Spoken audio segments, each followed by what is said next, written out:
Junaid Khan is one of the most talented and senior actors in the Pakistani drama and film industry. As well as being an actor, he is also a well-known singer. But everyone knows him by acting and no one knows that he sings very good songs.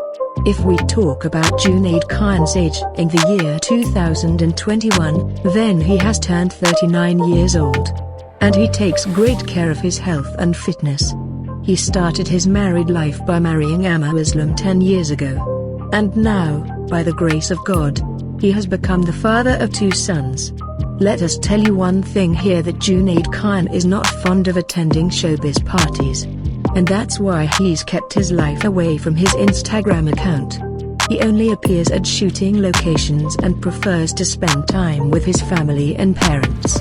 But in today's article, we will see family photos of Junaid Khan's wife Amma Muslim and their 2 sons together. And many boys and girls today will know that Junaid Khan is already married. So let's see the beautiful pictures of spending time with his family.